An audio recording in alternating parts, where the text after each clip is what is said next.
Derek Carr is looking to get a contract extension that would make him the highest paid quarterback in the NFL, according to Ian Rappaport on NFL.com.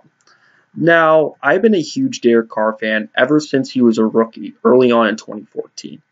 In 2014, yes, the Raiders only had 3 or 4 wins, but he played 2 very close games against the Patriots and the Seahawks, which were both teams that made it to the Super Bowl that year. And Derek Carr has always impressed me with his poise. He always stuck in there in the games, even in his rookie season, where his best weapon on offense was Marcel Reese. And I look at that, he would just be in the game constantly and always play throughout the game, always gave a damn, always gave an effort. And he was clearly the best quarterback of the 2014 draft class and has produced to become an elite quarterback in the NFL. In my opinion, he's the number 4th ranked quarterback coming out of 2016. The only quarterbacks ahead of him are Tom Brady, Aaron Rodgers, and Matt Ryan, and I would even say he's better than Ben Roethlisberger. But continue on with 2014 is, I also saw a lot of accuracy with him. And accuracy is very important, especially when you play in a West Coast offense or really any type of offense, accuracy is valuable. And when I look at him, I was extremely impressed about his ball placement, about where he put the balls and all that. He was very accurate, and he just didn't have that much talent around him. And if you look at him in his rookie season, you'll be very impressed by his accuracy because about where he's putting the ball. But even if you look at his Fresno tape when he played in college, he was very, very accurate then. And I've been extremely impressed about Derek Carr. And when I finally see him taking his team to the playoffs, I was ecstatic because I felt like I found a diamond in the rust. And when you look at the Oakland Raiders, Derek Carr has attracted many free agents. He attracted Bruce Irvin, Sean Smith, and Reggie Nelson. And even if those players were on the team and you took away Derek Carr, I don't think the Raiders would still be in the playoffs. I think Derek Carr is that important to them. And he definitely revived a team that was the laughingstock of the 2000s. There's only one concern for me with Derek Carr, and that is his clutchness in a real primetime game.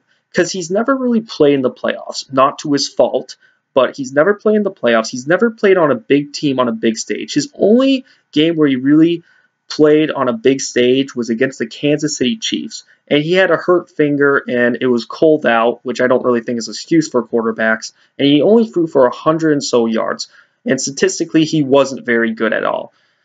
But I haven't really seen him in the clutch. And that's the one thing that I want to see. Because if you look at the 2 best quarterbacks in the league, Tom Brady and Aaron Rodgers, they're probably the most clutch quarterbacks in this league. And I think clutchness plays a huge role. Now, you could be a choke artist and yet be in the Hall of Fame as a quarterback. Cough, cough, Peyton Manning, cough, cough.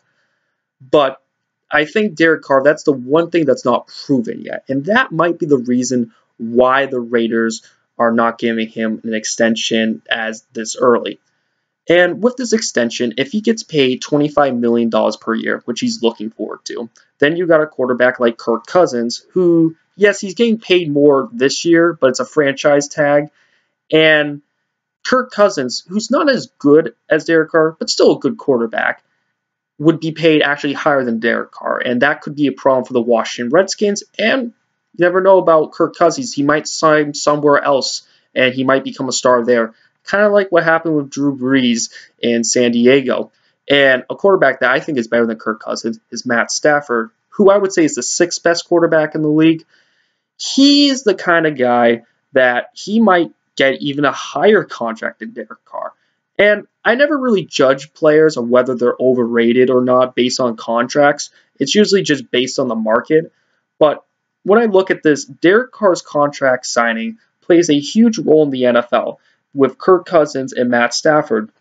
And Matt Stafford is actually quoted and said that he's allowing Derek Carr to go off the contract extension so he actually could get paid higher than Derek Carr. And obviously, he might be the best quarterback in Detroit's history, which isn't saying much, but hey, it's the truth. And then Kirk Cousins, who might go off somewhere else.